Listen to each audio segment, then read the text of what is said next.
আসসালামু আলাইকুম দর্শক, সবাইকে স্বাগত জানাচ্ছি আমাদের আজকের অভিমত অনুষ্ঠানে। 5ই আগস্ট পরবর্তী বাংলাদেশে আমরা সপ্তাহের 5 দিন এই অনুষ্ঠান সম্প্রচার করছি। সোম এবং মঙ্গলবার রাত 10:30টায় এবং সোম মঙ্গল বুধবার রাত 10:30টায় এবং বৃহস্পতি এবং শুক্রবার বিকেল 5টায় এই অনুষ্ঠান সরাসরি আমরা সম্প্রচার করছি এবং চেষ্টা করে থাকি বিলেত, বাংলাদেশ, যুক্তরাষ্ট্র সহ পৃথিবীর বিভিন্ন জায়গায় বাংলাদেশীদেরকে আমন্ত্রণ জানিয়ে বাংলাদেশের সর্বশেষ পরিস্থিতি বিশ্লেষণ করার এবং একই সাথে টেলিফোনের মাধ্যমে আপনাদের ভাবনা অভিমত জানার চেষ্টা করি।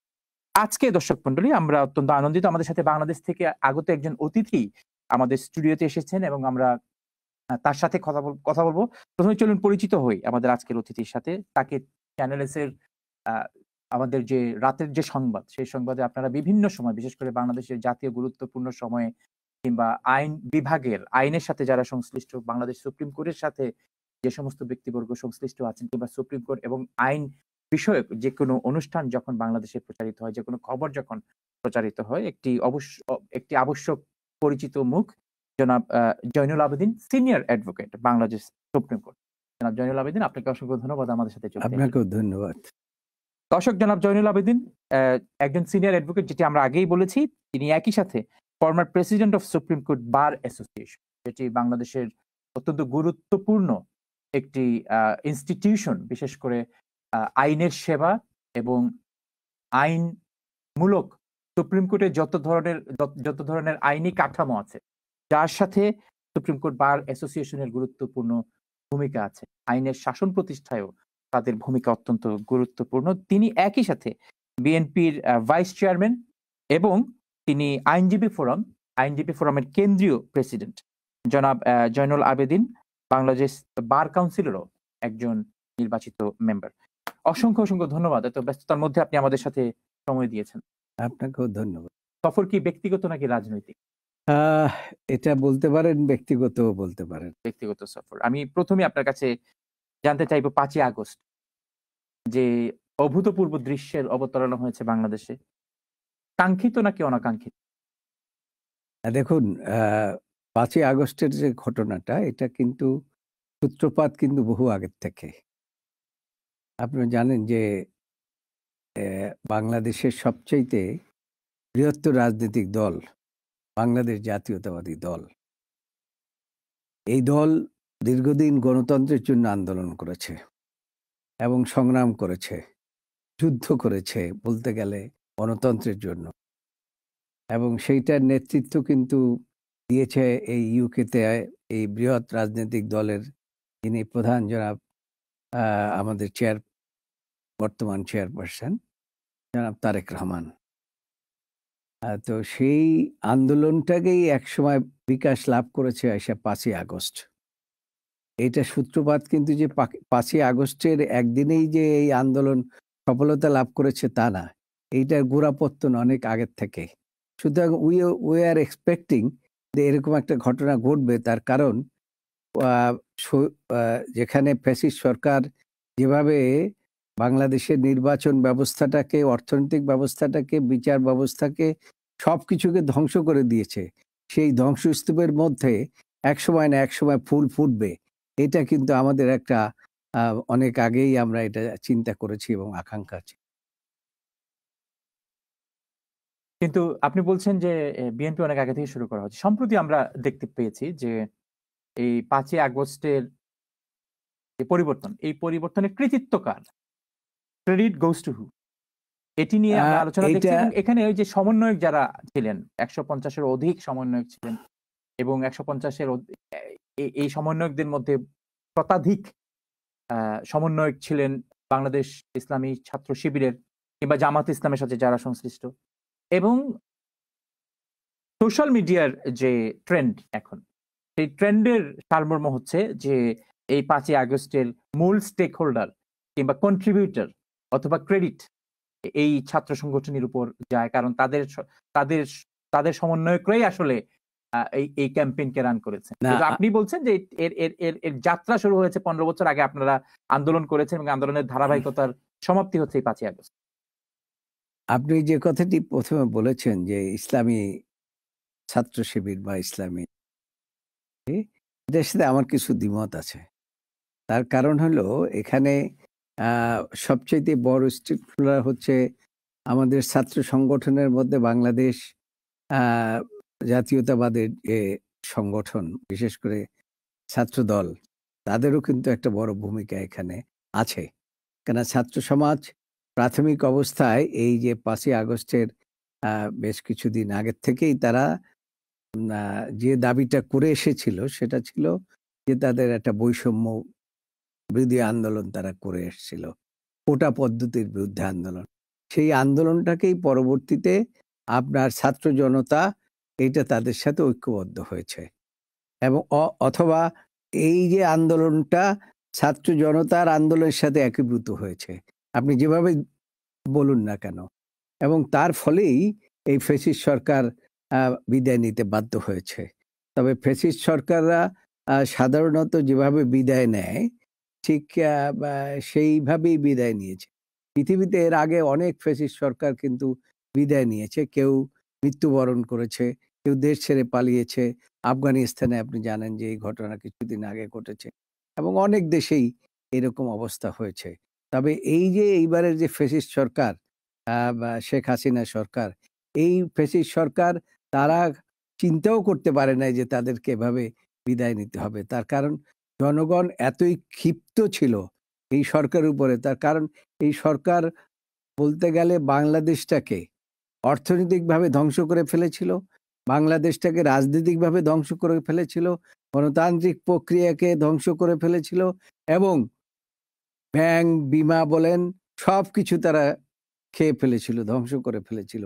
এরকম অবস্থা পৃথিবীর অন্যান্য কান্ট্রিতে হয়েছে কিনা আমি জানি না, তবে বাংলাদেশটায় তারা মোটামুটিভাবে এই বাংলাদেশের কোনো সেক্টরই তারা মোটামুটিভাবে ঠিক রাখেন। মোটা দাগে যদি আমি বলি যে এই সরকার আসলে তাদের নিজেদের কথাই চিন্তা করেছে, দেশের জনগণের কথা চিন্তা। আপনি আফগানিস্তানের কথা বলেছেন, তো আফগানিস্তানের যে ঘটনাগুলি, রাজনৈতিক পট পরিবর্তন, সেই পট পরিবর্তন এত বেশি বিপরীতমুখী, তারা শাহদের পতন ঘটিয়েছে এবং একই সাথে যখন তালেবানরা যখন ক্ষমতায় আসলো, তালেবানরা ক্ষমতায় আসার পর তারা সেখানে ইসলামী শাসন ব্যবস্থা কায়েম করলো। পরবর্তীতে আমেরিকানরা এসে তাদেরকে উচ্ছেদ করলো। আবার তালেবানরা এসে আমেরিকানরা যাদেরকে বসেছিল তাদেরকে উচ্ছেদ করলো। এখন প্রশ্ন হচ্ছে, বাংলাদেশ তো সেদিকে যাওয়ার সম্ভাবনা আদতে এখনো দেখা যাচ্ছে না, কিন্তু একটি বিষয় নিয়ে আলোচনা হচ্ছে যে বাংলাদেশ আসলে এখন কার ব্লকে।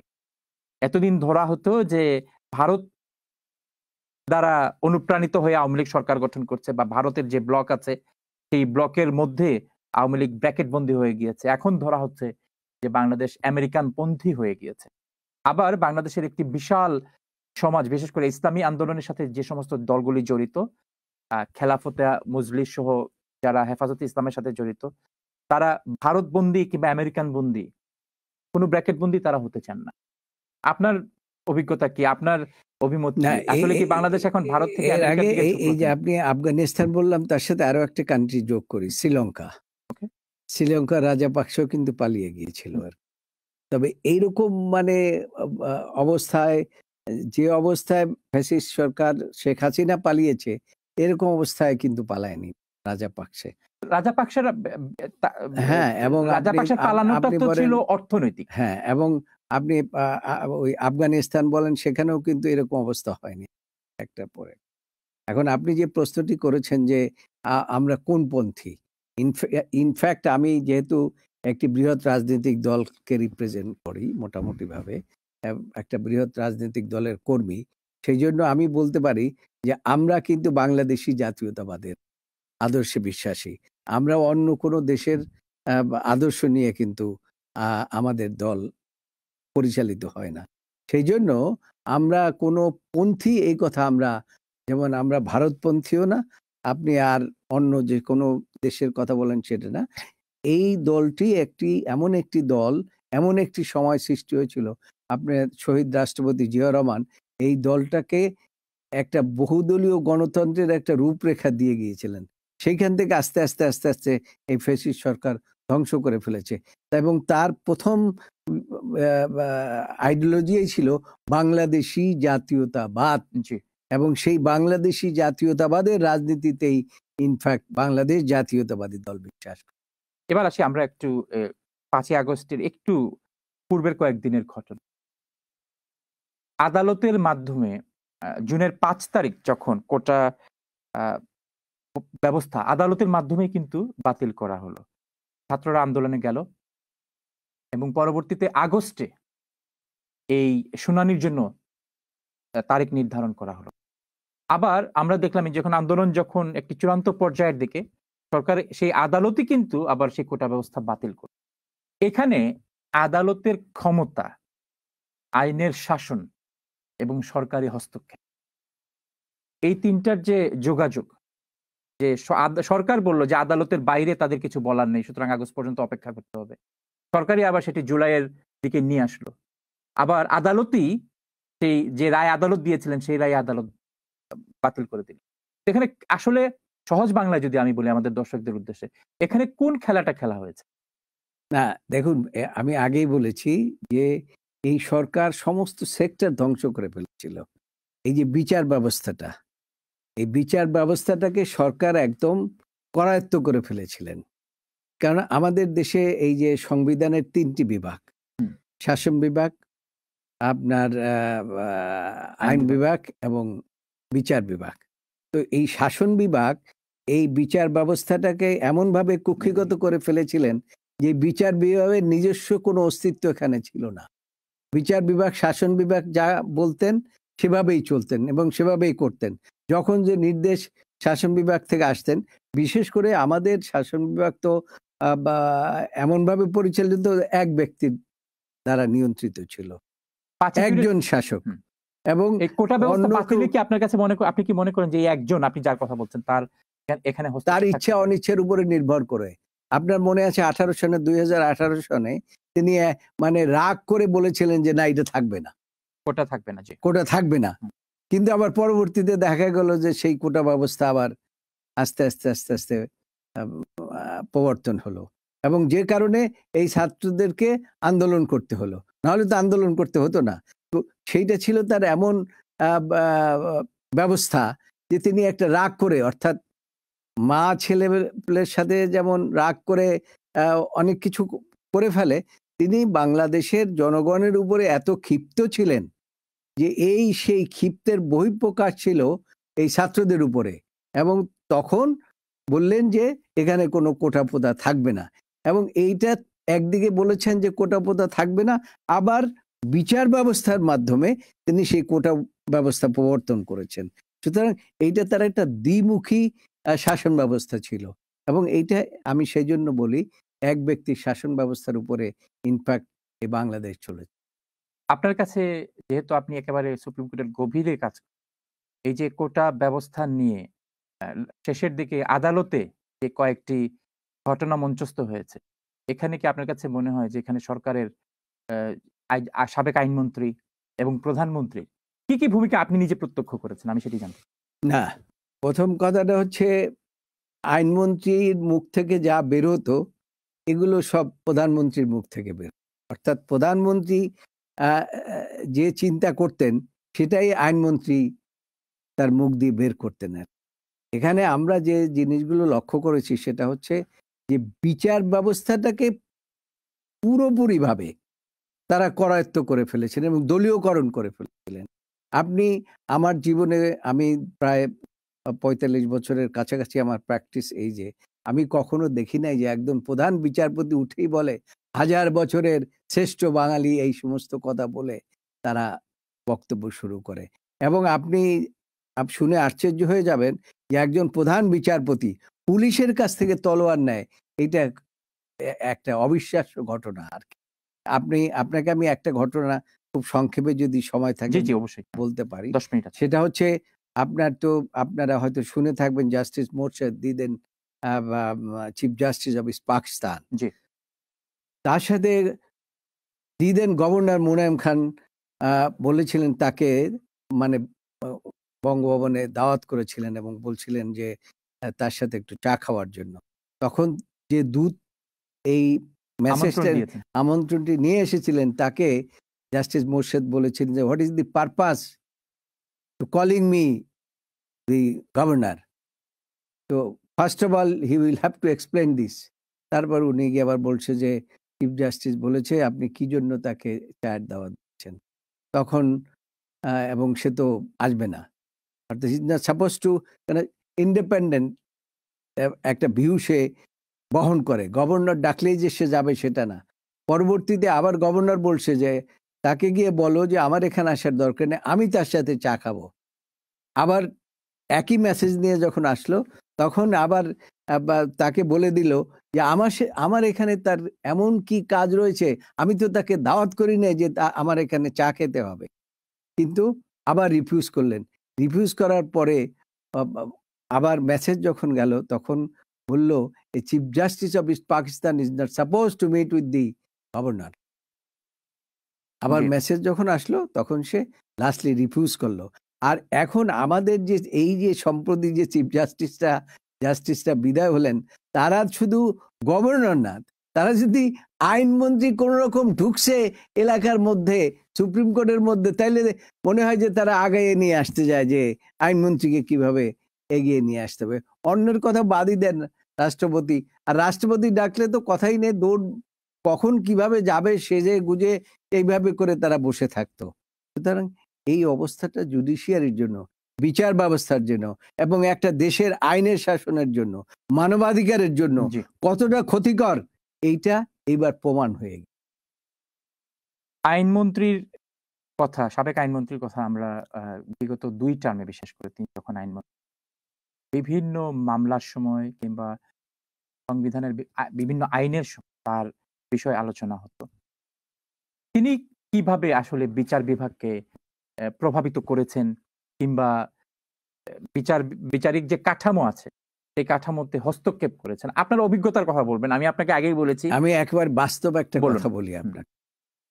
আমাদের অ্যাক্টিং চেয়ারম্যান তারেক রহমান তাকে একটি মামলায় সাজা দিতে হবে সাজা দেওয়ার জন্য আপনারা নাম শুনে থাকবেন একজন বিচারক তার নাম মোতাহার হোসেন এখন তিনি মালয়েশিয়াতে অবস্থান করেন তাকে দিদেন আইনমন্ত্রী স্টেট মিনিস্টার কামরুল ইসলাম এবং the then secretary of the law ministry তারা একটি বাসায় তারা একসাথে মিটিং করছে মিটিং করে তারা সেখানে ডেকে নিয়েছে এই বিচারককে তার সাথে এই মোতাহার হোসেন সাহেবের সাথে আমার কথা হয়েছে এবং ব্যক্তিগতভাবে তার সাথে আমার আলাপ হয়েছে তিনি নিজে বলেছেন এবং তাকে ওই বাসায় আমন্ত্রণ করেছে আমন্ত্রণ করে নিচে রেখেছে উপরে তারা মিটিং করে এসে তারপরে তাকে বলছে যে আমরা যেভাবে বলবো সেভাবে তারেক রহমানের বিরুদ্ধে আপনাকে জাজমেন্ট দিতে হবে আপনি কি করবেন সেটা দেখেন আর পিস্তল দেখিয়েছে এই যে আপনার দিদেন স্টেট মিনিস্টার কামরুল ইসলাম আর ল সেক্রেটারি ছিলেন একজন তারা পিস্তল দেখিয়ে বলছে যে আপনার পরিবার সহ আমরা ইচ্ছা করলে ধ্বংস করে দিতে পারি আপনার কোথাও কিছু পাওয়া যাবে যাই হোক তিনি ওরা যেভাবে জাজমেন্টটা লিখে দিয়েছে ওটা পকেটে করে নিয়ে গিয়েছে ওনার নিজের ব্যক্তিগত কথা নিয়ে গিয়ে তারপরে উনি এজলাসে বসে মানে ওইটাকে রেখে ওনার ওয়েতে যেটা উনি লিখেছিলেন তারেক রহমানকে খালাস দেওয়ার জন্য সেটা এবং এটার মধ্যে কোনো ম্যাটেরিয়াল ছিল না তাকে কনভিকশন দেওয়ার মতো কাজেই তিনি জাজমেন্ট সই করে দিয়ে তিনি সরাসরি তিনি বাংলাদেশ থেকে পালিয়ে যেতে বাধ্য হচ্ছেন সুতরাং বিচার ব্যবস্থা যে কি অবস্থার মধ্যে ছিল এর চাইতে আর তো বড় উদাহরণ কিছু না উনি দেশেই থাকতে পারলেন না শেষ পর্যন্ত ওনাকে বিদেশে চলে যেতে এইভাবে করে বিচার ব্যবস্থাটাকে ধ্বংস করে দিয়েছে এই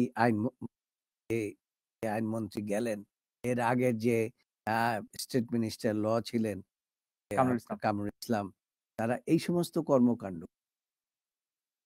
শুধু এইটা না এরপরে আরো আছে অনেক ঘটনা আছে আমি যখন 18 সনে যখন আমি সুপ্রিম কোর্ট বারের সভাপতি তখন এই যে আপনার জাস্টিস সিনহার কথা আপনারা শুনেছেন যে জাস্টিস সিনহার সাথে সবসময় আপনার বারের সভাপতির সাথে একটা যোগাযোগ থাকে তা আমাদের একটা বড় একটা ভ্যাকেশন ছিল ভ্যাকেশনের পরে নিয়মটা হচ্ছে যে আমরা সকলে এই আইনজীবীরা বিচারপতিরা একসাথে মিলে আমরা একটা গেট টুগেদার তো এর আগের দিন আমার সাথে কথা হয়েছিল যে আমরা ওই গেট টুগেদারটা কিভাবে করব, একটু অন্য নতুনভাবে করা যায় কিনা সেই লাইনে কিছু আলাপ আলোচনা। এবং ওনার সাথে আমার পরের দিনে ওই যে একটা প্রোগ্রাম ছিল 11টা। আমি যখন 11টার সময় ওনার সাথে সাক্ষাৎ করতে যাচ্ছিলাম, রেজিস্ট্রারকে ফোন করতেছিলাম, উনি ধরছিলেন না। তখন আমি ঠিক সুপ্রিম কোর্টের ওনার আ বা রুমের কাছাকাছিও যেতে পারিনি। একটু দূর থেকেই ২ জন আর্দালি দৌড়ে আসছে, বলছে, "স্যার ওইদিকে যাবেন না।" আমি, "কেন?" তো আর্মধারী লোকেরা ওনাকে জাস্টিস সিনহাকে। জাস্টিস এবং শেষ পর্যন্ত তাকে ওখান থেকে বের করে বাসায় এই নিয়ে আর্মসধারী লোকেরা কারা ছিল? এই যে কারা ছিল সেটা তো আপনি সহজভাবে বুঝতে পারেন যে আপনার মুখ থেকে জানতে চাই। আমি ডিজিএফআই ওই সময়কার আচ্ছা। যারা ডিজিএফআই লোক ছিল তারাই এই সমস্ত কারবার করত। বাসায় নিয়ে গিয়ে বলছে, "আপনি অসুস্থ, আপনাকে বিদেশে চলে যান।" সিনহাও বলছে, "না, আমি তো অসুস্থ না, কাজেই আমি।" যাই হোক, যেকোনোভাবেই হোক না কেন আমরা তার সাথে কানেক্ট করার চেষ্টা করেছি আমাদের। আমরা গেটে যখন গেলাম যে আমাদেরকে বলা হইল উনাকে নিয়ে যাওয়া হয়েছে বাসায় এবং উনি অসুস্থ বলে। তো তার পরের দিনই কিন্তু আমাদের গেট টুগেদার ছিল। জি। কাজেই স্বভাবতই আমি যেহেতু সভাপতি ছিলাম, আমার একটা অ্যাংজাইটি ছিল। আমরা ওখানে গেটে গেলাম, গেটে গিয়ে জিজ্ঞাসা করলাম যে ওনার সাথে সাক্ষাৎ করা যাবে কিনা? তখন বলল যে একটু ওয়েট করেন। ভিতরে গিয়ে আইসা বললেন যে না, উনি খুব সিরিয়াসলি সিক। এই যে অবস্থাটা বাংলাদেশে, আনবিলিভেবল, এবং আমি প্রত্যক্ষদর্শী।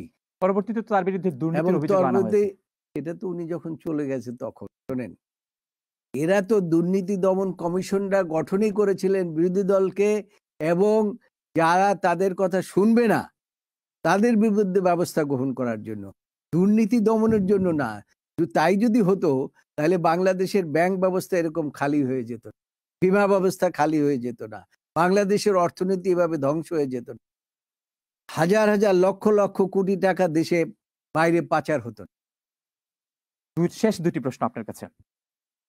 নির্বাচন বিএনপির কাছে সবচেয়ে আকাঙ্ক্ষিত যে রাজনৈতিক বিষয় এই মুহূর্তে সেটি হচ্ছে নির্বাচন কবে হবে? আমরা আপনাদের মহাসচিব জনাব মির্জা ফখরুল ইসলামের বিভিন্ন স্টেটমেন্ট দেখেছি। অন্যান্য নেতৃবৃন্দের স্টেটমেন্টও আমরা বিভিন্ন সময় দেখেছি যে আপনারা চান যে যত দ্রুত সম্ভব এই সরকার নির্বাচনের পথ প্রশস্ত করুক। এখন প্রশ্ন হচ্ছে সেই যত দ্রুতটা কত দ্রুত? দেখুন, এই বিষয়টি অত্যন্ত স্পর্শকাতর বিষয়। এই কারণে স্পর্শকাতর, কেন একটা দেশ পরিচালনা করতে হলে রাজনীতিবিদদের পৃথিবীতে যত দেশই উন্নত হয়েছে না, আপনি সামাজিক, রাজনৈতিক অধিকার সবকিছুতে রাজনীতিবিদদের অংশগ্রহণটা বড়। কিন্তু এখন যে এই সরকার সরকার, এই সরকার তো নিজেরাও চাচ্ছে যে তারা যত তাড়াতাড়ি সংস্কার করে রাজনীতিবিদদের হাতে ক্ষমতা হস্তান্তর করতে পারে। এটা প্রধান উপদেষ্টা নিজেও বলে। জি। তার ভাষণে তিনি আমেরিকাতে আপনি শুনেছেন বোধহয়, সেখানেও তিনি বলেছেন যে আমরা খুব দ্রুততম সময়ে সংস্কার করব, এবং সেই জন্য ৬টি কমিশন ইতিমধ্যেই কিন্তু গঠন করা হয়েছে। তারা তাদের এই অক্টোবরের থেকেই ১ম থেকেই তাদের কাজ শুরু করার কথা। তা আমরা বিশ্বাস করি যে এই সরকার আ আ খুব বেশিদিন তারা চাচ্ছে যে একটা গণতান্ত্রিক প্রক্রিয়ার মাধ্যমে কিভাবে আ রাজনীতিকদের হাতে ক্ষমতা হস্তান্তর করা যায়। এটা শুধু যে বিএনপির দাবি তা না। এটা কিন্তু অন্যান্য আরো বিএনপির রাজনৈতিক সাথে দলগুলো। আরো ৪০, ৫০, ৬০ টি দল আছে। তাদেরও কিন্তু একই দাবি।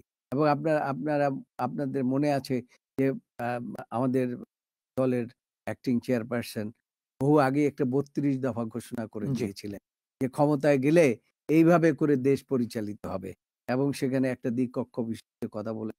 এখন যদিও অ্যা এখন আমাদেরকে, যেহেতু একটা অস্বাভাবিক প্রক্রিয়ায় সরকারের বিদায় হয়েছে, এটা আ আ এই সরকার আ এমনভাবে দেশটাকে ধ্বংস করে দিয়ে গেছে, আপনি চিন্তাই করতে পারবেন না যে ও মানে গণভবনের আ বা ইট খুলে নিয়ে যায় মানুষ।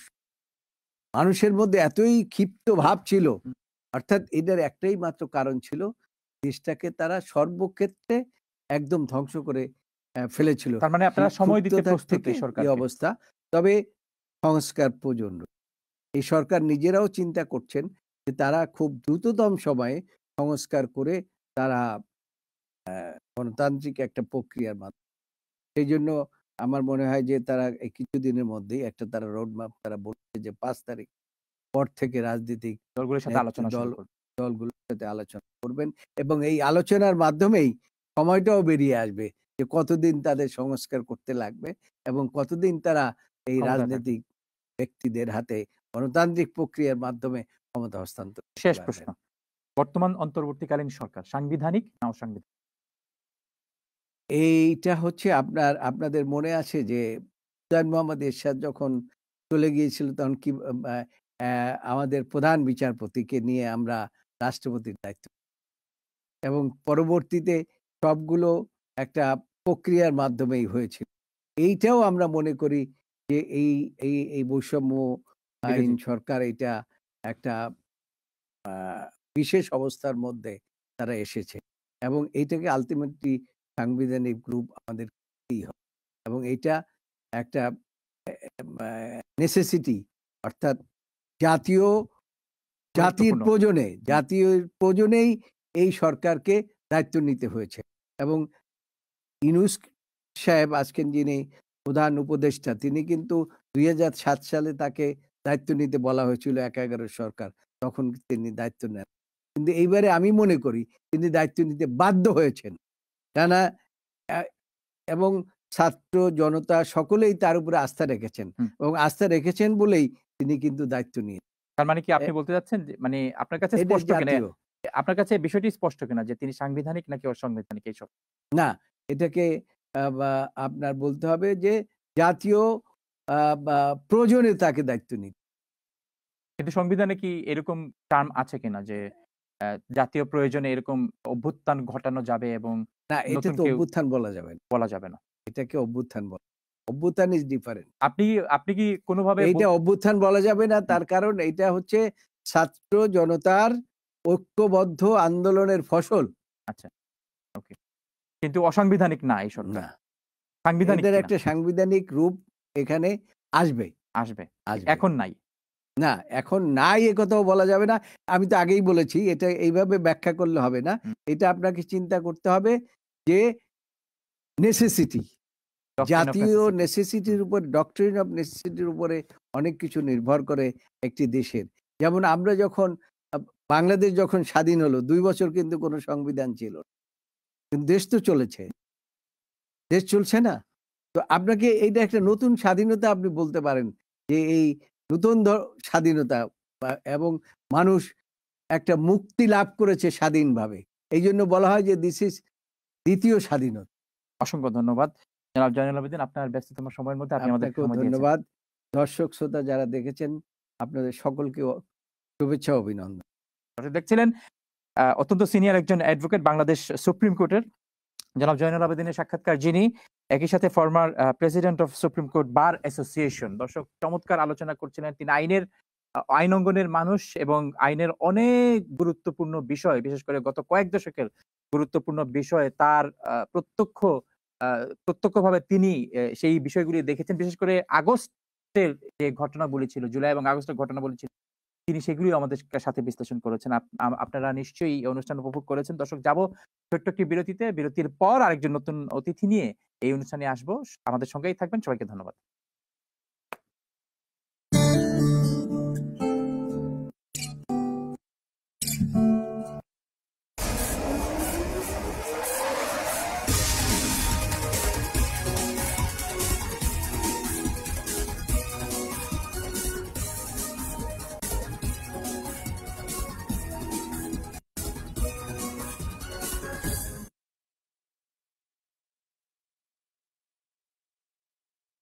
দর্শক, বিরতির পর সবাইকে স্বাগত জানাচ্ছি আমাদের আজকের অভিমত অনুষ্ঠানে। বিরতির আগে আমরা বলেছিলাম যে বিরতির পর আরেকজন অতিথিকে নিয়ে আমরা এই অনুষ্ঠানে আলোচনা করব। এবারে দর্শক মণ্ডলী, সময় ক্ষেপণ না করে প্রথমেই সেই অতিথির সাথে পরিচয়। আমাদের সাথে এবার আছেন জনাব খন্দকার আব্দুল মুক্তাদির। খন্দকার আব্দুল মুক্তাদিরকে চ্যানেল এস এর বিভিন্ন অনুষ্ঠানে, বিশেষ করে সিলেট থেকে যে সমস্ত অনুষ্ঠান আমরা প্রচার করে থাকি, বিশেষ করে নিউজ, সেই অনুষ্ঠানগুলোতে আপনারা প্রায়শই হয়তো আপনারা দেখেছেন। এই অনুষ্ঠানে চ্যানেল এস এর অন্যান্য অনুষ্ঠানে তিনি যখন বিলেতে আসেন, সেই সময় হয়তো দেখেছেন। তবে তিনি এখন বাংলাদেশ থেকে এসেছেন বিলেতে, এবং সেই সুযোগে আমরা তাকে আমন্ত্রণ জানিয়েছি আমাদের আজকের এই অভিমত অনুষ্ঠানে। খন্দকার আব্দুল মুক্তাদির বিএনপি চেয়ারপারসনের একজন অ্যাডভাইজার। জনাব মুক্তাদির, অসংখ্য ধন্যবাদ আপনি আমাদের সাথে আজকের এই অনুষ্ঠানে। আপনাকেও আপনাকে ১ম এ জিজ্ঞেস করতে চাই, সেটি হচ্ছে যে ৫ই আগস্ট সেদিন আপনি কোথায় ছিলেন? ঢাকায় না সিলেটে? ২ জায়গাতে একই দিনে? একটু ব্যাখ্যা করুন। আ একটা অংশ ঢাকায় ছিলাম। পরবর্তীতে বিকেলের দিকে সিলেটে চলে গেছি। ৫ই আগস্ট যে অবশ্যম্ভাবী, এটি আপনার কাছে কি কাঙ্ক্ষিত ছিল নাকি অনাকাঙ্ক্ষিত একটি? আহ এখন বললে তো এটা বিভিন্নভাবে ব্যাখ্যা করা যায়। ৫ই অগাস্ট তারিখে ঘটনা ঘটবে এটি বলাটা মুশকিল। এটা তো অ্যা একটা প্রফেটিক বিষয় হয়ে যায়। সেটা সম্ভব। কিন্তু যেভাবে এই স্বৈরাচার এগিয়েছে গত ১৪-১৫ বছর এবং যেভাবে সমস্ত শ্রেণী পেশার মানুষ থেকে এরা বিচ্ছিন্ন হয়ে গিয়েছিল। একেবারে গৃহবধূ থেকে শুরু করে সর্বোচ্চ চাকুরিজীবী পর্যন্ত, আ শ্রমিক থেকে শুরু করে সর্বোচ্চ ব্যবসায়ী পর্যন্ত যেভাবে সমাজের প্রতিটা ধাপ থেকে বিচ্ছিন্ন হয়ে গিয়েছে। এতে এবং অর্থনীতি যেভাবে প্রবণ ক্রমাগতভাবে অবনতির দিকে যাচ্ছিল। তাতে এবং আপনার এটা তো আমরা সবাই জানি বৈদেশিক মুদ্রার রিজার্ভ ক্রমশ নিঃশেষ হয়ে আসছিল। তো এই পরিস্থিতিতে সরকার একসময় ধসে পড়তই। দিন তারিখ প দিয়ে বলাটা মুশকিল। তবে এই বৈষম্য বিরোধী আন্দোলনের সাথে যেভাবে সারা দেশের মানুষ সম্পৃক্ত হয়েছিল, এতে বোঝা গিয়েছিল যখন ওরা কারফিউ ঘোষণা করল এবং আর্মি সেইভাবে আ তাদের প্রত্যাশা মতো, সরকারের প্রত্যাশা মতো যেভাবে ভূমিকা পালন থেকে বিরত ছিল, তখন এটা বোঝা যাচ্ছিল যে সময় দ্রুত শেষ হয়ে আসছে তাদের জন্য। সেনাবাহিনীর ভূমিকার কথা আপনি বলেছেন, এবং আমরা জানি যে 1/11 এর ঘটনার যে গুলি ঘটেছিল 1/11, তখনও সেনাবাহিনীর প্রত্যক্ষ পরোক্ষ সব ধরনের ভূমিকাই ছিল। এই সরকারও কি আপনি মনে করেন যে সেনাবাহিনীর এখানে প্রত্যক্ষ এবং পরোক্ষ সমর্থন বলুন, মদত বলুন, কিংবা অন্য কোনো টার্মে যদি আমরা এই কথাকে বিশেষিত করতে চাই, সমর্থিত বলুন। আপনার কাছে এই ২ সরকারের, 1/11 এর সরকার এবং ৫ই আগস্ট পরবর্তী যে সরকার গঠিত, এই ২ সরকারে সেনাবাহিনীর ভূমিকায় আপনি কোনো পার্থক্য দেখছেন কিনা? ওইভাবে মেলানো যাবে না। ওইভাবে তুলনা টানাটাও ঠিক। ৫ই অগাস্ট পরবর্তী দীর্ঘদিন যাবৎ বাংলাদেশের ঘাড়ে জগদ্দল পাথরের মতো চেপে বসা একটা স্বৈরাচার বিদায় নিয়েছে। বিদায় নেয় নাই, বিদায় নিতে বাধ্য হয়েছে। এবং আমি নিশ্চিত আপনার সাংবাদিক জীবনে যতদিন থেকে আপনি সংবাদপত্র পড়েন, টিভি দেখেন, আপনার অ্যাডাল্ট লাইফ এ কোনদিন আপনি দেখেনও নাই, শোনেনও নাই যে কোন একটা দেশে সরকার পরিবর্তনের সাথে, সাথে প্রধান বিচারপতি পালিয়ে যায়, জাতীয় মসজিদের খতিব পালিয়ে যায়। এর মানে হলো আ এই ১৫ বছরে ওরা এমনভাবে পোলারাইজেশন করেছে, যার ফলে সরকারি চাকুরিজীবী, সরকারি ইনস্টিটিউশন গুলি নিজের স্বাতন্ত্র্য স্বকীয়তা হারিয়ে এদের একটা অংশে পরিণত হয়েছে। তো সেইভাবে জনবিচ্ছিন্ন সরকার বিদায় নিয়েছে এবং মানুষের সত্যিকার স্বাধীন বাংলাদেশে সত্যিকার গণ আন্দোলন এই প্রথমবারই আমরা দেখেছি। যেখানে প্রত্যেক শ্রেণী পেশার, প্রত্যেক বয়সের মানুষ যোগ দিয়েছে। তো এর ফলশ্রুতিতে যখন সরকার পরিবর্তন হয়েছে, অবশ্যম্ভাবীভাবে এই ট্রানজিশন টাইমে একটি সরকারের প্রয়োজন। এবং ডক্টর ইউনূসের নেতৃত্বাধীন যে সরকার, অন্তর্বর্তীকালীন সরকার, এটাকে তো সমস্ত রাজনৈতিক দল সমর্থন দিয়েছে, সমস্ত শ্রেণী পেশার মানুষ সমর্থন দিয়েছে, ছাত্ররা সমর্থন দিয়েছে। সেনাবাহিনী তো দেশের বাইরে বা দেশের উপরে কিছু না। এটা রাষ্ট্রীয় বাহিনী, প্রতিরক্ষা বাহিনী। তো তাদের কাজ হচ্ছে জনমানুষের সমর্থিত, জনমানুষের দ্বারা অর্পিত দায়িত্ব পালনকারী যে সরকার, সেই সরকারের প্রতিটা কাজে তারা স্বাভাবিকভাবে সহযোগিতা করবে, নির্দেশ পালন করবে। এটি হচ্ছে সেনাবাহিনীর আ কাছে কাঙ্ক্ষিত ভূমিকা এবং আমি নিশ্চিত তারা তাই করবে। আগস্টের পরবর্তী সময়ে আমরা আপনি বলেছেন যে আপনি একই দিন ঢাকা এবং সিলেটে একটি কাটিয়ে ৫, ৬, ৭, ৮ তারিখের একটি অংশ সময় পর্যন্ত দেশে কোনো সরকার ছিল না। এবং চূড়ান্ত পর্যায়ের অরাজকতা আমরা দেখেছি। এই সরকার সাবেক সরকারের সমর্থিত নেতাকর্মীদের ঘরবাড়ি আমরা পুড়িয়ে দিতে দেখেছি এবং সিলেটেও এর ব্যতিক্রম নয়। সিলেটে অলমোস্ট প্রত্যেক সংসদ সদস্যের, কয়েকজন ছাড়া, সাবেক সংসদ সদস্যদের বাড়ি পোড়ানো হয়েছে কিংবা লুটতরাজ করা হয়েছে।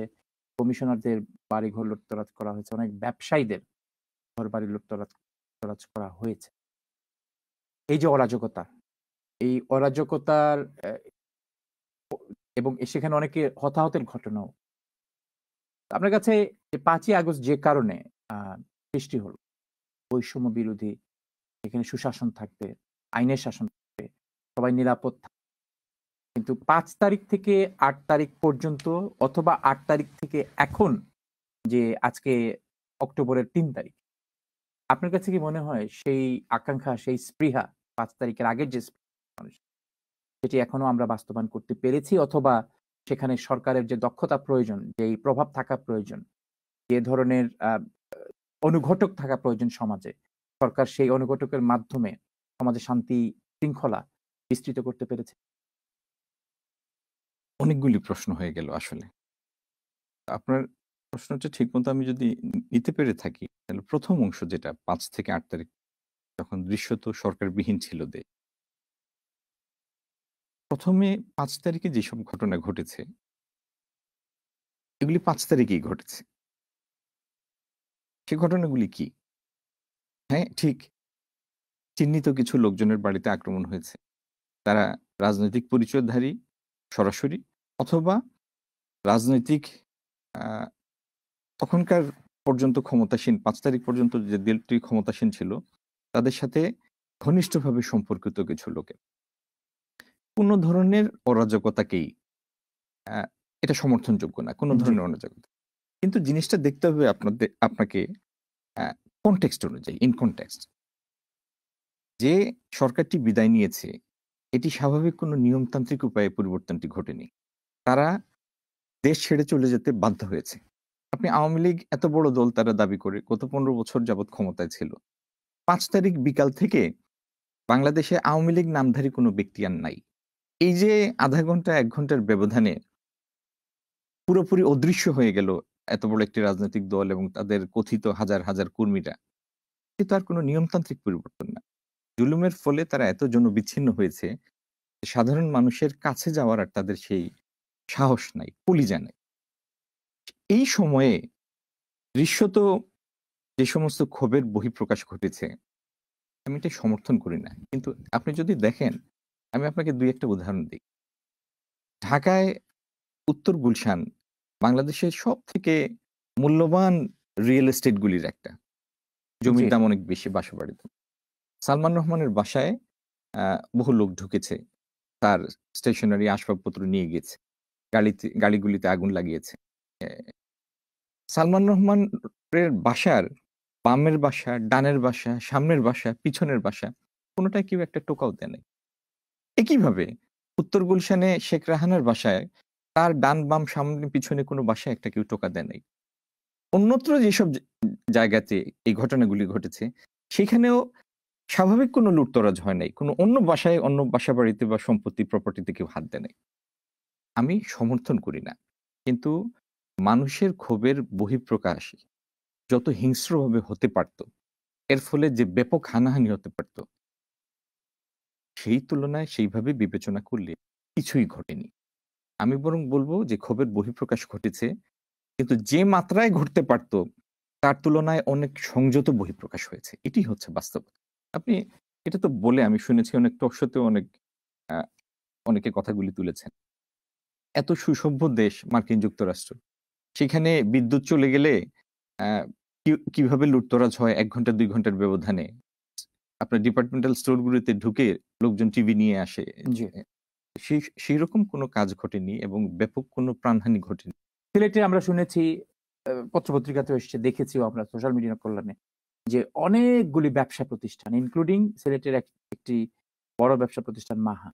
এ ধরনের অনেকগুলি ব্যবসা প্রতিষ্ঠান লুটতরাজ হয়েছে।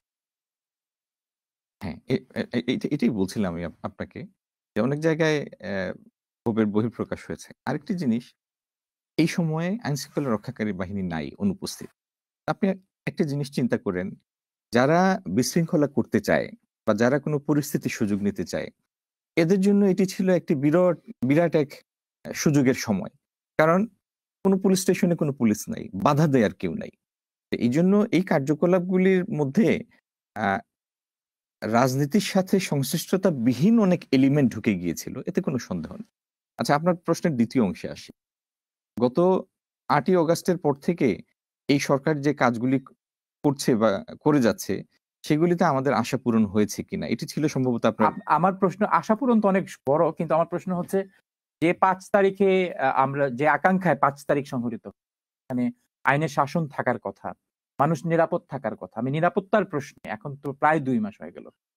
তো প্রত্যেকটি সরকারই তো তাদের ১০০ দিনের কার্যক্রমের মাধ্যমেই সেই সরকারের গতিবিধি পর্যালোচনা করা হয় পৃথিবীর উন্নত দেশগুলিতে যে ধরনের পরিকল্পনা বা পর্যবেক্ষণ হয়।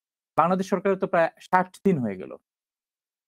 সরকার যখন আসলো তখন আমরা দেখেছি এই সরকারকে সমর্থন করতে গিয়ে, ডক্টর ইউনূসকে সমর্থন করতে গিয়ে অনেকেই বলেছেন যে আমাদের একজন নোবেল লরিয়েট আছেন। আমাদের কোনো চায়ের দোকানদার আমাদের কোনো সরকার প্রধান নন। আমাদের সরকার প্রধান হচ্ছেন একজন নোবেল লরিয়েট। তো সরকারের প্রতি সমর্থনের অংশ হিসেবে হয়তো এটি বলেছেন। কিন্তু সেই অ্যা উপস্থিতি, একজন নোবেল লরিয়েটের প্রশাসনের যে উপস্থিতি থাকা প্রয়োজন, আপনি সেটি অনুভব করছেন কিনা? আপনি নিজেকে নিরাপদ মনে করেন কিনা? আমি এইভাবে উত্তরে যাব না। তবে আমি আবার বলব, যদিও শব্দটি একটু আগে ব্যবহার করেছি, আমি আবার বলব। মানে আপনার দেখতে হবে কনটেক্সট অনুযায়ী, প্রেক্ষাপট। যারা ক্ষমতায় এসছে, একটা নির্বাচিত সরকার যখন আসে, তার হোমওয়ার্ক থাকে। সে জানে যে আগামী ১০০ দিনে আমার কি করতে হবে বা ১ বছরে কি করতে হবে। তার আগের একটা ম্যানিফেস্টো দেয়া থাকে। সেই ম্যানিফেস্টো অনুযায়ী সে তার হোমওয়ার্ক করে, তার লোকবল ঠিক করে আসে। যে আমি আমার এই সেক্টরে টার্গেট কাজ এইটা, টার্গেট মানুষগুলি এইটা, এইভাবে আমি কাজ করব। আপনার বুঝতে হবে যে এই সরকারটি এসেছে একটা বিরাট একটা আন্দোলনের ফলশ্রুতিতে। যারা সরকারের দায়িত্ব নিয়েছে, তারা তো ১ সপ্তাহ আগেও জানতো না যে ৭ দিন পরে তাদের সরকারের গুরুত্বপূর্ণ অংশীদার হয়ে বিভিন্ন গুরুত্বপূর্ণ দায়িত্ব পালন করতে হবে। একটা সরকার তার ইচ্ছাগুলি বাস্তবায়ন করে কাদের মাধ্যমে? তার একটা পার্মানেন্ট স্ট্রাকচার থাকে, সিভিল ব্যুরোক্রেসি থাকে, তার আইনশৃঙ্খলা রক্ষাকারী বাহিনী থাকে। দৃশ্যত এদের মধ্যে একটা বড় অংশ অনুপস্থিত। তারপরে যারা যে পদে ছিল, সেই ব্যক্তিবর্গ বিশ্বাসযোগ্যতা হারিয়েছে দীর্ঘদিন স্বৈরাচারের সাথে সংশ্লিষ্টতার কারণে। সেই জায়গাগুলির পরিবর্তন করে সেখানে উপযুক্ত লোক আনা, এগুলি করতে গিয়ে এদের ১ মাস ২ মাস চলে গিয়েছে। এখন আপনি যদি বলেন যে গতিতে কাজ হচ্ছে তাতে খুশি কিনা? এটার আপনি উত্তরটা নিরাপদ অনুভব করেন কিনা? এটার উত্তরটা হবে কাজের গতি আরো বাড়ানো দরকার এবং আরেকটু সুনির্দিষ্ট টার্গেট বেসড কাজ হওয়া দরকার এবং দ্রুততর হওয়া দরকার। আইনশৃঙ্খলা রক্ষাকারী বাহিনীর অনুপস্থিতির কথা আমরা সবাই জানি। আপনার কাছে এখন যে আত্মবিশ্বাস থাকা প্রয়োজন, বিশেষ করে পুলিশের, সেই আত্মবিশ্বাস এবং সেই দক্ষতা পুলিশের আছে কিনা জনগণের সামনে দাঁড়ানোর এবং শান্তি শৃঙ্খলা আবার পুনরায় সমাজে প্রতিষ্ঠিত করার? শান্তি শৃঙ্খলা পুলিশের আছে কিনা, পুলিশের তো একটা সক্ষমতা, অ্যা আ মানে আপনার জনসংখ্যা ১৭ কোটি। এখন আপনি যদি আইডিয়ালি চিন্তা করেন যে আমার এই জনসংখ্যার সাথে আমি যদি তুলনামূলক একটা বিচার আনি, অন্যান্য যে সমস্ত প্রতিষ্ঠিত দেশে আপনার যেখানে আমরা বসে আছি, সেখানেই পুলিশের সাথে যদি আপনি রেশিও অনুপাত হিসাব করেন জনগোষ্ঠীর, সেখানে তো বাংলাদেশ এমনিতেই পিছিয়ে আছে। তারপরে বিরাট যে পরিবর্তনটি হলো, সেখানে পুলিশের আ স্বৈরাচারের সাথে সংশ্লিষ্টতার কারণেই পুলিশ অফিসারদের অনেকেই মামলার আসামি। অনেকে শাস্তির ভয়ে অনুপস্থিত কাজে। তো সেখানে লোকবল কমেছে, তাদের মনোবল কমেছে, এটি তো সত্যি কথা। কিন্তু সাধারণভাবে বাংলাদেশের মানুষ শান্তিপ্রিয়, নিরীহ মানুষ এবং আইনশৃঙ্খলায় বিশ্বাসী মানুষ। যে কারণে দেখেন যে ৫ই অগাস্টের পরে আমাদের মন্দির, মসজিদ, মাদ্রাসা, পেগোডা, গির্জা এগুলি কিন্তু সবই সুরক্ষিত আছে। কোন স্কুল, বিশ্ববিদ্যালয়ে হামলা হয়নি। তো যেভাবে আমরা এগিয়ে চলেছি, আমার প্রত্যাশা অনুযায়ী বা সন্তুষ্টি আসতো যদি আমাদের এই কাজগুলি আরো দ্রুততর হতো। আমি এখনো বিশ্বাস করি যেটা যে লস্ট টাইম, যেখানে সেই লস্ট টাইম এর মধ্যে যে সময়টা আমাদের হাত থেকে গিয়েছে গত ২ মাস, সেই সময়ে যা হতে পারত, যা হয়নি, এই অন্তর্বর্তীকালীন সরকার তাদের কাজের গতি বাড়িয়ে সেটা দ্রুত মেকআপ করবে। আমরা নির্বাচনের কথা বলছিলাম, এর আগের পর্বে আমরা নির্বাচনের কথা বলছিলাম যে বিএনপি চায় যে নির্বাচনের একটি রূপরেখা থাকতে, জনাব মির্জা ফখরুল ইসলামের ভাষায় যে দ্রুততম সময়ের মধ্যে নির্বাচন দিয়ে সরকার রাজনীতিবিদদের কাছে ক্ষমতা হস্তান্তর করুক এবং সসম্মানে তারা বিদায় নেয়। আবার আরেকটি রাজনৈতিক আলোচনা আছে, এই সরকার সংস্কারের জন্য যতদিন প্রয়োজন সে সংস্কারের জন্য ততদিন একটি যুক্তিসঙ্গত সময় পর্যন্ত এই সরকারকে সময় দেওয়া উচিত। এখানে কোনো ঐক্যমত আছে কিনা যে সেই সময়টা আসলে কতদিন হতে পারে, এবং একই সাথে এই যে যতদিন পর্যন্ত অথবা একটি যৌক্তিক সময়, এই দুই শব্দের মধ্যে আসলে পার্থক্য কি? দেখেন, বিরাট পরিবর্তনের ফলশ্রুতি এই সরকার, এবং প্রতিষ্ঠানগুলি ভেঙে গিয়েছে, ধ্বংস হয়ে গিয়েছে। কিছু প্রতিষ্ঠানের উপর এগুলি স্তম্ভ, দেশ দাঁড়ায় এগুলির উপর, পিলার। আপনি সিভিল ব্যুরোক্রেসির নাজেহাল দশা, পুলিশের নাজেহাল দশা, জুডিশিয়ারির নাজেহাল দশা, প্রধান বিচারপতি পালিয়ে যেতে বাধ্য হয়েছে। তো সেই জায়গাতে আমরা চাই, নাম কি? এই নামটাই কিন্তু সেলফ এক্সপ্লেনেটরি। নামটা হচ্ছে অন্তর্বর্তীকালীন সরকার, তার মানে এটা একটা ট্রানজিশনাল গভর্নমেন্ট। কিন্তু এই তার ট্রানজিশন টাইমের মধ্যেই, অন্তর্বর্তীকালীন সময়ের মধ্যে কিছু অতি প্রয়োজনীয় রাষ্ট্রীয় সংস্কার করা, আমরাও এটার তাগিদ অনুভব করি। আমরা চাই সেই কাজগুলি হোক, এবং সেই সংস্কার কাজগুলিতে আমরা যেন যথাযথ ভূমিকা পালন করতে পারি, সরকারকে আমরা পরামর্শ দিতে পারি।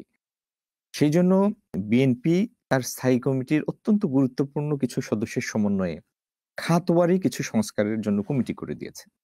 সুতরাং আমরা সংস্কারের বিষয়ে সিরিয়াস, এবং আমরা চাই এটা দ্রুততর সময় হোক। কিন্তু আপনার এটাও বুঝতে হবে যে বাংলাদেশের মানুষ গত 17 বছর তাদের পছন্দের সরকার পায় নাই, ভোট দেওয়ার সুযোগ পায়নি।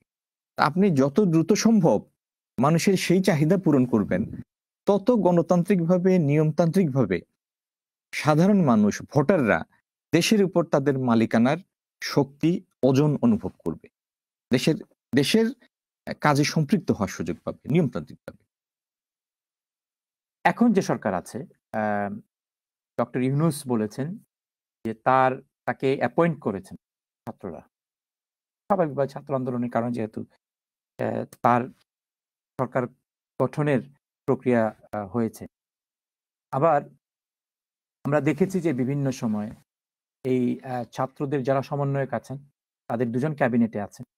এছাড়াও অন্যান্য সমন্বয়করা সরকারের বিভিন্ন বিষয়ে তাদের মতামত দিচ্ছেন, কোনো কোনো ক্ষেত্রে হস্তক্ষেপ করার অভিযোগও আসছে।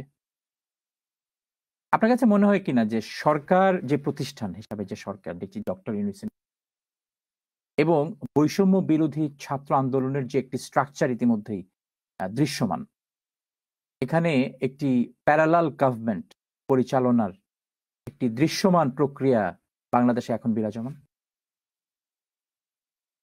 এই মন্তব্যে আমি যাব না। আমি আবারও বলছি, বিরাট একটা পরিবর্তনের ফলশ্রুতিতে সরকার এসছে।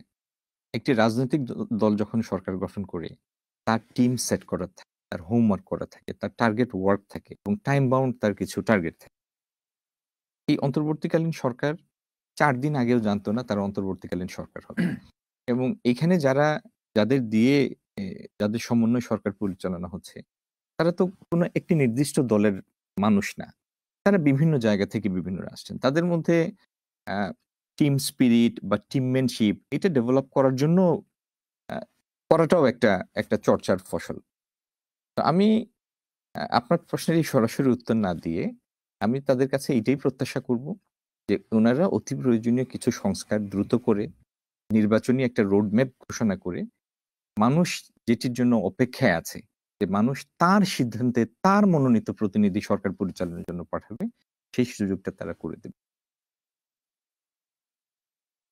5ই আগস্টের পর আমরা দেখেছি যে বিএনপির অনেক নেতাকর্মীরা, বিশেষ করে ছাত্রদল এবং যুব দলের যারা, তারা আবার 2006 পূর্ববর্তী তাদের বিরুদ্ধে যে অভিযোগগুলি ছিল 2001 থেকে 6 পর্যন্ত, 2024-এ এসে তাদের সেই পূর্ববর্তী অবস্থানের প্রতিফলন এখন আমরা দেখতে পাচ্ছি বিভিন্ন জায়গায় পত্রপত্রিকার খবর বিশ্লেষণ করে যে বিভিন্ন জায়গায় চাঁদাবাজি করা হচ্ছে, বিভিন্ন জায়গায় হামলা কিংবা হুমকি দেয়া হচ্ছে এবং বিভিন্ন জায়গায় অরাজকতার পেছনে ছাত্রদল এবং যুবদলের ভূমিকার কথাও আলোচনা হচ্ছে। ঢাকায় আপনাদের একটি কমিটি, ঢাকা উত্তর কমিটি, আম উত্তর অথবা দক্ষিণ কমিটি, সেটিকে বিএনপির ভারপ্রাপ্ত চেয়ারপারসন তিনি ইতিমধ্যে বাতিল করেছেন। অনেকগুলি কমিটির উপর অনাস্থা কিংবা বাতিল করা হয়েছে। অনেকের কাছে ব্যক্তিগতভাবে শোকজও করা হয়েছে। এই যে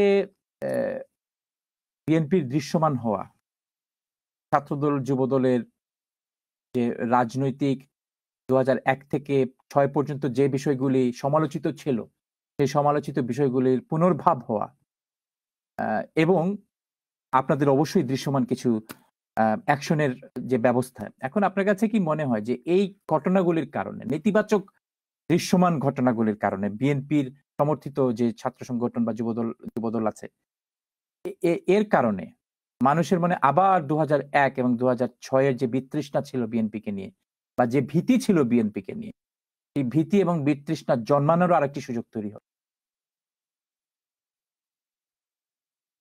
আপনি গত 2 মাসের ঘটনা পরিক্রমায় বিএনপির এবং বিএনপির নেতৃত্বের ইনটেন্ট দেখেন। প্রথমত আমরা এখানে যে চ্যানেলে বসে আছি, চ্যানেল এস, হ্যাঁ? আমি আপনাকে একটা সিম্পল উদাহরণ হিসেবে বলি। চ্যানেল এস এ মনে করেন আপনারা 50 জন লোক আছেন, আপনারা কাজ করেন। এই 50 জন কারা এটা চ্যানেল এস জানে না এবং সবাই সবার পরিচয় জানে। ব্যাকগ্রাউন্ড চেক করে আপনারা এসছেন, ইন্টারভিউর মাধ্যমে চাকরি নিয়েছেন, অনেক বছর যাবত চাকরি। পলিটিক্যাল পার্টিগুলি কিন্তু রাদার লুজ অর্গানাইজেশন, হ্যাঁ? এখানে ভিতরে যে কোনো মত পোষণ করা বা ভিতরে যে কোনো ধরনের লোক কিন্তু সে রাজনৈতিক দলে যোগ দিতে পারে বা রাজনৈতিক কর্মসূচিতে আসতে পারে, রাজনৈতিক সভা মিছিলে যোগ দিতে পারে।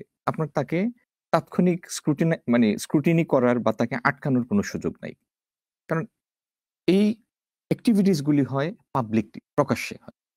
এখন বিএনপি নেতৃত্ব তার দৃষ্টিভঙ্গি এবং বিএনপি নেতৃত্বের ইন্টেন্ট পরিষ্কার করে দিয়েছে। গত 2 মাসে সামান্যতম যে খবর এসেছে আমাদের কাছে, সামান্যতম বাংলাদেশের কোথাও আমাদের মূল দল অথবা আমাদের কোনো অঙ্গ সংগঠনের কোনো পর্যায়ের কোনো লোক কোনোভাবে কোনো অপ্রত্যাশিত কাজের সাথে সংশ্লিষ্ট ছিল, বিএনপির নেতৃত্ব সেটার প্রতি এত কঠোর আচরণ করেছে এবং আমাদের ভারপ্রাপ্ত চেয়ারম্যান এই কথা পর্যন্ত বলেছেন যে দরকার হলে শুধু বহিষ্কার না, দরকার হলে এদেরকে যদি আমরা প্রমাণ পাই তাহলে দরকার হলে আমরা আইনের আশ্রয় নিব, আইনের হাতে তাদেরকে তুলে দেব। আমার মনে হয় না স্বাধীন বাংলাদেশে কোনো রাজনৈতিক দল, কোনো রাজনৈতিক নেতৃত্ব তার দলীয় শৃঙ্খলা রক্ষার জন্য এত কঠোর আচরণ করেছে। আমার মনে হয় না গত 52 বছর। আরেকটি আলোচনা, ফলাফলটা এটা যে শুরুতে কয়েকদিন যে কমপ্লেইনগুলি এসেছিল বা যেভাবে প্রচার প্রচারণা হয়েছিল সেটি দ্রুত কমে এসেছে। আর আরেকটি জিনিস আমি সেই সাথে বলবো, বাংলাদেশ জাতীয়তাবাদী দল দেশের বৃহত্তম দল। উল্টো দিকের যে প্ল্যাটফর্ম সেটি এখন অদৃশ্য, আওয়ামী লীগ বলতে কিছু নাই। যে কারণে যাই বলা হয় আলাপটা হয় বিএনপিকে নিয়ে। এবং আমি বলছি আপনাকে, যতটুকু প্রচারণা এসছে বাস্তব ঘটনা কিন্তু তার তুলনায় ফ্যাকশনাল, অনেক কম। উল্টো তো হতে পারে। যা আলোচনা হয়েছে তার থেকে অন্তত কয়েক গুণ বেশি পত্রপত্রিকায় আসার কারণে হয়তো আমরা কয়েকটি ঘটনা জানছি। আমি আমার মতামত বললাম, you are entitle to your opinion. আমি আপনাকে প্রশ্ন করলাম যে এর তো অধিক হতে পারে। সাধারণত তো এটাই হয় যে পত্রপত্রিকাতে যে খবরগুলি আসে আমরা সেগুলো নিয়ে আলোচনা করি। বাট আপনি বলেছেন যে যেহেতু অন্য বিপরীত যে রাজনৈতিক দল আওয়ামী লীগ পুরোপুরি এখন ওয়াইপড আউট না বলে যদি আমরা অদৃশ্য বলি, সেটি হয়তো অদৃশ্যটাই হয়তো অ্যাপ্রোপ্রিয়েট ওয়ার্ডে আপনি বলেছেন। ওয়াইপড আউট, অনেকেই বলেন ওয়াইপড আউট হয়ে গিয়েছে। এখন প্রশ্ন হচ্ছে আরেকটি ছাত্র সংগঠন তো আছে, যে ছাত্র সংগঠন আপনাদের মতো অথবা তার থেকেও বেশি ভুক্তভোগী ছিল গত 15 বছরে, সেটি হচ্ছে শিবির। এবং শিবিরের বিরুদ্ধে এই যে অরাজকতা, চাঁদাবাজি কিংবা প্রভাব বিস্তার করা কিংবা কাউকে হামলা করা, কাউকে এই যে মামলাবাজি করা, মামলা থেকে নাম উঠিয়ে সেখানে ঘুষ খাওয়া এ ধরনের অভিযোগ তো গত ২ মাস অন্তত পত্র-পত্রিকাতে অন্তত একটাও আসেনি। এখন আপনারা তো আবার ভ্রাতৃপ্রতিম সংগঠন বা সহজ একসময় আপনারা জোটে ছিলেন। এখনো আছেন কিনা যদিও মহাসচিব সেটি ক্লিয়ার করেছেন যে এখন জোট নেই। একসাথে আপনারা রাজনীতি করেছেন। আপনাদের ক্যাবিনেটে তারা ছিলেন এবং ছাত্র সংগঠনগুলি যখন আওয়ামী লীগের ছাত্রলীগের বিরুদ্ধে আপনারা একসাথে আন্দোলন করেছেন। এই ছাত্র বৈষম্য বিরোধী আন্দোলনেও আপনারা একসাথে ছিলেন। কিন্তু একটি ছাত্র সংগঠনের বিরুদ্ধে এত বিশাল, বিশাল অভিযোগ। কিন্তু শিবিরের বিরুদ্ধে এখন পর্যন্ত দৃশ্যমান পত্র-পত্রিকার খবর মতে আবারও বলছি, এখন পর্যন্ত একটি অভিযোগও আপনাদের মতো করে নেই। কেন? উত্তরটা আমি একটু আগে দিয়েছি। কারণ নাম না ধরে দিয়ে। প্রথমত বিএনপি বড় দল। আলোচনা হলেই আমি জানি না যে যারাই আলোচনা করেন তারাই স্বাচ্ছন্দ্য বোধ করেন কিনা যে সবচেয়ে পরিচিত জনপ্রিয় নামটাকেই ব্যবহার করতে। আমার জানা নেই কিন্তু দৃশ্যত তাই হয়েছে। আমি আবারও দায়িত্ব নিয়ে বলব যে, যে পরিমাণ আলাপ আলোচনায় এসেছে এই সমস্ত নিয়ে প্রকৃত ঘটনা তার তুলনায় ভগ্নাংশ ফ্র্যাকশনাল। আরেকটি জিনিস আমি বলব। এই যে আমরা মাঠে এত কঠোর ছিলাম এই জাতীয় কোনো কার্যকলাপের, এটা কোত্থেকে এসছে? এটা তো আমাদের আ সর্বোচ্চ নেতৃত্বের নির্দেশক্রমে এসেছে। আমি ৬ তারিখ থেকে সিলেটে যতগুলি সভা করেছি এবং আমার সহকর্মীরা যারা নেতৃবৃন্দ ছিল, এত কঠোর ভাষায় এ এটির বিরুদ্ধে বলেছেন। তো সেটি আমার মনে হয় এদিকে আপনাদের দৃষ্টি দেওয়া দরকার। আর আরেকটা হলো প্রত্যেকের বিভিন্ন ধরনের নিজস্ব কৌশল থাকে। এখন বিএনপি গণমানুষের দল। এটি আমরা কখনো চিন্তা করব না যে আমি আমার পরিচয় লুকিয়ে কোনো একটা নির্দিষ্ট সময়ের জন্য ভিন্ন একটা সংগঠনের পরিচয় নিয়ে আমি আমার অবস্থান বজায় রাখবো। আমার কাছে সেটা সঙ্গত মনে হয় না। আপনি কি শিবিরের কথা বলছেন? আমি আমি একটা সাধারণ আলাপ করছি। আমি কোনো বা আপনি আপনি কি নাম শিবিরকে এই যে ভিন্ন আপনি উদাহরণ আনলে আপনি আনবেন। আমি বলছি, হ্যাঁ, আমি আমার নিজ পরিচয়ে মাঠে ছিলাম। নিজ পরিচয়ে মাঠে থাকার চেষ্টা করেছি। অত্যাচারের শিকার হয়েছি, কখনো ঘরে উঠতে বাধ্য হয়েছি, কখনো জেলে থাকতে বাধ্য হয়েছি। কিন্তু নিজ পরিচয়েই ছিলাম। আমি বলতে আমি বিএনপির কথা তো বলছি। যেই সংগঠনগুলি ধরেন আপনি নাম বলছেন, আমি নাম বলি। এই যে শিবির তো ছিল এরকমই আপনি যেটি বলছেন। যে তারা এখন আত্মপ্রকাশ করছে, তারা ঢাকা বিশ্ববিদ্যালয়ে ছিল, তারা সমন্বয়ক হিসেবে ছিল। এখন তারা রং পরিবর্তন স্পষ্ট করেছেন বা রং স্পষ্ট করেছেন। তো আপনি সেই ছাত্র সংগঠন কি? এদেরকে আপনি কি বলবেন? এরা কি মানে স্মার্ট কোন সংগঠন? এরা কি মানে অন্যান্য ছাত্র সংগঠনগুলির সাথে কিংবা আপনাদের সাথে যারা আপনারা একসাথে আন্দোলন করেছেন, তাদের সাথে কি তারা চিটিং করেছেন কিনা? কিংবা আপনার এই কথার পরিপ্রেক্ষিতে আমি ২ টা মন্তব্য হুম, করব। প্রথমত, তারা কি করেছে সেই প্রসঙ্গে আমি যাচ্ছি না। এই জায়গাতে আমি কি করেছি আমি আমার কথা বলতে পারবো। আমি বিএনপি, আমি আমার নিজ পরিচয়ে মাঠে ছিলাম। মাঠে মার খেয়েছি, মাঠে নিহত হয়েছি।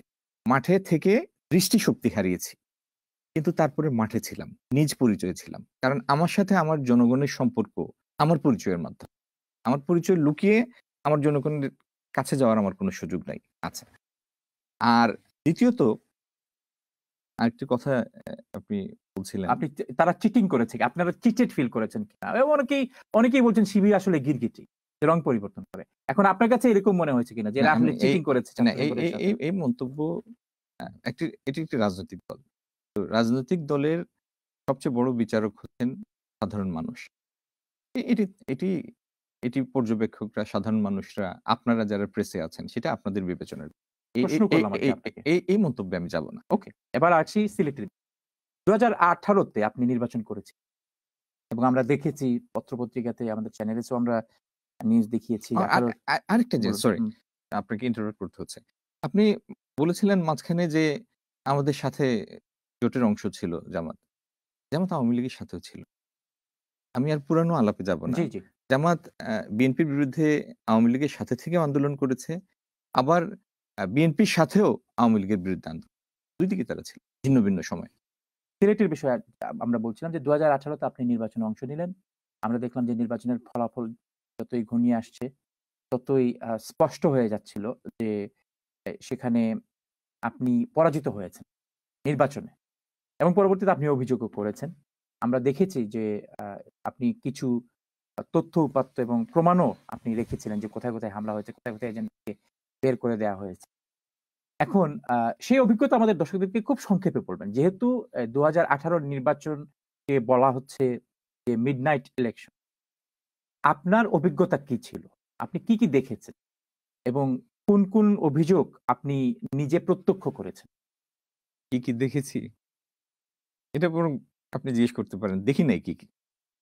প্রথম হলো আমার প্রধান নির্বাচনী এজেন্ট। নির্বাচনের ৩ দিন আগে প্রকাশ্য জনসভা থেকে আমার পাশ থেকে গ্রেফতার করে নিয়ে গেল। আমার আইনজীবীদের আমার পাশ থেকে গ্রেফতার করে নিয়ে যায়। ধরেন যেখানে জনসভা করতে যাই, জনসভা থেকে গ্রেফতার করে নিয়ে যাচ্ছে। যেখানে জনসভা করতে যাই, জনসভা শেষ করে মঞ্চ থেকে নামার সাথে প্রত্যেকদিন আমার আশপাশ থেকে ৪-৫ জন ৬ জন করে গ্রেফতার। আমার সামনে গ্রেফতার হয়ে নিয়ে। রাত্রে প্রত্যেক কর্মীর বাড়িতে গিয়ে শাসিয়ে আসে। এদের তো পাওয়া যায় না। তাদের বাবা-মাকে শাসিয়ে আসে। যদি ৩০ তারিখ পর্যন্ত এরা সিলেটের বাইরে না থাকে, তো বাসায় আসবে, বাসা জ্বালিয়ে দিবে, বাপকে ধরে নিয়ে যাবে, মাকে ধরে নিয়ে। নির্বাচনের আগের রাত বিভিন্ন জায়গায় আপনার সদর থানার ৮টি ইউনিয়ন ছিল আমার নির্বাচনী এলাকার অংশ, মহানগরের বাইরে। বিভিন্ন সদরের বিভিন্ন ইউনিয়নে গিয়ে দেখলাম জমিতে, চাষের জমিতে, ক্ষেতের জমিতে লোকজন আশ্রয় নিয়ে আছে। জি। বাড়িতে থাকার কোনো উপায় নেই। অন্ধকারের মধ্যে। আর ১১টার পর থেকে যতগুলি সেন্টারে শুনেছি যে এখানে কিছু একটা হচ্ছে। প্রত্যেকটা তো সম্ভব না। ২০-২৫ টাতে আমি গিয়েছি। আমার সাথে আমার আরো ২-১ জন ছিল। যেখানেই যাই নির্বাচনী কর্মকর্তা রাত্রে তো তার কেন্দ্রে থাকার কথা না। সে কলাপসেবল গেটে ধাক্কাধাক্কি করার পরে সে বের হয়ে আসে। এসে বলে, "কোনো চিন্তা করবেন না। আপনার জন্য প্রয়োজনে জীবন দিয়ে দিব। কিন্তু কোনো অনিয়ম হবে না।" আসলে আ পুলিশের হুমকির মুখে, বন্দুকের মুখে তারা নীরব সাক্ষী হয়ে ওই রাত্রেই সিল মারতে বাধ্য হয়েছিল। এটি ছিল বাস্তবতা। পরের দিন ১-১.৫ ঘন্টা ভোট হয়। সেই ১-১.৫ ঘন্টার ভোটের মধ্যে আমার প্রাপ্ত মানে ধানের শীষের প্রাপ্ত ভোট ছিল ১,২৩,০০০ ভোট। এখন সারাদিন যদি এই ভোট কার্যক্রম চলত, তাহলে হয়তো এই দিন সিলেট ১ এর পূর্বাপর নির্বাচনের ইতিহাসের ভোটের মানে জয়ী পক্ষ আর পরাজয় পক্ষের ব্যবধান এবং রেশিও দুটোর রেকর্ডই ভেঙে যেত। এই যে ১.৫ ঘন্টা ১,৩০,০০০ ভোট, এটা কেউ খন্দকার আব্দুল মুক্তাদিরকে দেয় নাই। এটি দিয়েছে বিএনপি বাংলাদেশের মানুষকে পরিবর্তনের স্বপ্ন দেখিয়েছিল। সেই স্বপ্নকে সমর্থন করে বিএনপিকে ভোটটা দিয়েছিল। আমার কোনো ব্যক্তিগত প্রাপ্তি না। এটি মানুষের আকাঙ্ক্ষার বহিঃপ্রকাশ। সময় প্রায় শেষ। সিলেট ১ এর প্রার্থী ছিলেন আপনি। সিলেট ১ আসনকে আপনি কিভাবে দেখেছেন? এবং এই আসনের, এই এলাকার মানুষকে নিয়ে আপনার আপনি কি স্বপ্ন দেখাচ্ছেন? এই এলাকাতে কি সম্ভাবনা আছে? বিশেষ করে প্রবাসীদের নিয়ে আমরা আলোচনা করি। আপনি বিভিন্ন দেশে আপনি গিয়েছেন, প্রবাসীদের অবস্থা সম্পর্কে আপনি জানেন। দেশের প্রতি প্রবাসীদের যে আকাঙ্ক্ষা আছে, প্রত্যাশা আছে এবং একই সাথে বিতৃষ্ণাও আছে বিভিন্ন কারণে। সেই সম্পর্কেও আপনি ওয়াকিবহাল। তো আপনি সিলেট ১ এর যারা আছেন বিশেষ করে, আজকে যারা এই অনুষ্ঠান দেখছেন, তাদের উদ্দেশ্যে, প্রবাসীদেরকে উদ্দেশ্যে আপনি কি বলবেন? আপনার প্রত্যাশা কি এবং আপনি তাদেরকে কিভাবে সংযুক্ত রাখতে চান, সংযুক্ত করতে চান বাংলাদেশের পরবর্তী যে চ্যাপ্টার আসছে সেই চ্যাপ্টার? একটা হলো শুধু সিলেট ১ এর না। আপনি অ্যা আপনি যদি টার্কিশ এস্টিমেটটা নেন জি। তুরস্কের। তুরস্কের জনসংখ্যা ৮০ মিলিয়নের মতো। তুরস্কের বাইরেও তুর্কি এথনিক তুর্কি মিলে এবং তুর্কি প্রবাসীরা মিলে আরো প্রায় ৮০ মিলিয়নের মতো লোক আছে। এই মজার হিসাবটা আনলাম এইজন্য, বাংলাদেশে যে ১৭ কোটি মানুষ, যে হারে মানুষ মানে প্রবাসী বাংলাদেশিদের সংখ্যা বাড়ছে, এটি কিন্তু ইতিমধ্যে একটি উল্লেখযোগ্য সংখ্যা হয়ে গিয়েছে। আপনি মধ্যপ্রাচ্য, আমেরিকা, ইংল্যান্ড হিসাব করলে ১ কোটির বেশি লোক বসবাস করে। শুধু টরন্টো শহরে ১.৫ লাখ, নিউ ইয়র্কে ১০ লাখের বেশি লোক বসবাস করে। ব্রিটেনে ১ মিলিয়ন। ব্রিটেনে ১০ লাখের। এই যে এত বড় সম্পত্তি, এত বড় সম্পদ আমাদের, যারা প্রবাসে আছেন তারা শিল্পোন্নত দেশগুলিতে আছেন। তারা গণতন্ত্রের সূতিকাগারগুলিতে আছেন এবং তারা নাগরিক অধিকার, মত প্রকাশের স্বাধীনতা, মুক্তবুদ্ধির চর্চার স্বাধীনতা এগুলি দেখে তাদের আ বিকাশ হয়েছে এখানে। পরবর্তী জেনারেশনগুলির বিকাশ হয়েছে। আমরা প্রবাসীদের প্রথমত একটি খুবই কমন একটি কমপ্লেইন থাকে। বিমানবন্দরে গিয়ে আমরা ভালো ট্রিটমেন্ট পাই না। বাংলাদেশের ১৭ কোটি মানুষই ভালো ট্রিটমেন্ট পায় নাই গত ১৬-১৭ বছর। তো এই কাঠামোর মধ্যে বিমানবন্দরে প্রবাসীরা কিভাবে ভালো ট্রিটমেন্ট পাবেন? এই দৃষ্টান্তটা আমি আনলাম যে সামগ্রিক ব্যবস্থাটা একটা অব্যবস্থাপনায় পরিণত হয়েছিল। প্রবাসীদের অভিজ্ঞতা, তাদের ইনভেস্টমেন্ট আমরা আমাদের দেশের বিনিয়োগের জন্য, আমাদের দেশের সম্ভাবনার দ্বার উন্মোচনের জন্য কাজে লাগাতে চাই। কিন্তু সেই কাজে লাগানোর জন্য আগে অভ্যন্তরীণ বিনিয়োগের পরিবেশ তৈরি করতে হবে যাতে তারা আগ্রহী হন তাদের কষ্টার্জিত সম্পদ ওইখানে বিনিয়োগ করার জন্য। এবং আমাদের সিলেটে পর্যটনের অপার সম্ভাবনা জি। আছে। সিলেটের নিজস্ব ইকোনমি বলতে এখন আর কিছু নাই। একটা সময় শুধু বাইরের টাকার উপর নির্ভর ছিল, জি। যেটি বৈদেশিক মুদ্রা যেত। এখানে কোনো শিল্প উৎপাদনের কোনো সুযোগ হয় নাই, কোনো শিল্প কারখানা গড়ে ওঠে নাই। এখান থেকে যারা কলেজ ইউনিভার্সিটি পাশ করে তাদের হয় কোনো দোকানে চাকরিজীবী হিসাবে যেতে হবে, সেলসম্যান হিসাবে বা সেলস ওম্যান হিসাবে, অথবা সিলেট পার হয়ে ঢাকা, চট্টগ্রাম অথবা অন্য কোনো জায়গায় যেতে হবে যেখানে শিল্প কারখানা আছে এবং সেটার সাথে সন্নিহিত অন্যান্য ব্যবসা প্রতিষ্ঠান আছে। জি। তার মানে সিলেটের নিজস্ব ইকোনমিতে এমপ্লয়মেন্টের কোনো সুযোগ তৈরি হয় না, কর্মসংস্থানের সুযোগ তৈরি হয়। আমাদের লক্ষ্য হবে কখনো যদি আল্লাহ তৌফিক দেন, বাংলাদেশ জাতীয়তাবাদী দল এই দেশ পরিচালনার সুযোগ পায়, তাহলে সিলেট এবং সারা দেশেই একটি প্রপার ইনভেস্টমেন্ট ক্লাইমেট তৈরি করা, যাতে দেশীয় এবং বিদেশি বিনিয়োগকারীরা, প্রবাসীরা আগ্রহী হন এবং তাদের বিনিয়োগ সুরক্ষিত থাকে, পর্যটন শিল্পের বিকাশ, যোগাযোগ ব্যবস্থার উন্নয়ন, এগুলির দিকে আমাদের দৃষ্টি থাকে। জনাব মুক্তাদির, আপনাকে অসংখ্য ধন্যবাদ আমাদের আজকে এই অনুষ্ঠানে সময় দেওয়ার আপনাকেও জন্য। ধন্যবাদ। বিশেষ করে এত ব্যস্ততার মধ্যেও আপনি চ্যানেলে এসেছেন, আমাদেরকে সময় দিয়েছেন, আমাদের দর্শকদেরকে সময় দিয়েছেন। অসংখ্য ধন্যবাদ। আপনাকেও ধন্যবাদ। দর্শক, দেখছিলেন অভিমত অনুষ্ঠান। আমরা দুজন অতিথির সাথে কথা বলছিলাম এবং আপনারা জানেন যে আমাদের এই পর্বের যিনি অতিথি জনাব খন্দকার মুক্তাদির, তিনি সিলেট ১ এর একজন প্রার্থী ছিলেন। ২০১৮ সালে বিএনপি থেকে মনোনীত প্রার্থী ছিলেন। আমরা সেই অভিজ্ঞতাও জানছিলাম যে ২০১৮ সালের ইলেকশনে আসলে কি ভূমিকা ছিল এবং কিভাবে নির্বাচন পরিচালিত হয়েছে তিনি সেটির বর্ণনা করছিলেন। এই অভিযোগগুলি আমরা অনেকবার শুনেছি। এছাড়াও বাংলাদেশের সমসাময়িক গুরুত্বপূর্ণ বিষয় নিয়ে আমরা তার সাথে আলোচনা করেছি।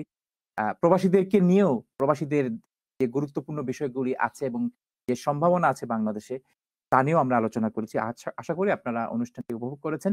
দর্শক মণ্ডলী, দেখা হবে আগামী অনুষ্ঠানে। এই প্রত্যাশায় আজকের মতো অনুষ্ঠান শেষ করছি। সবাই ভালো থাকবেন। আসসালামু আলাইকুম।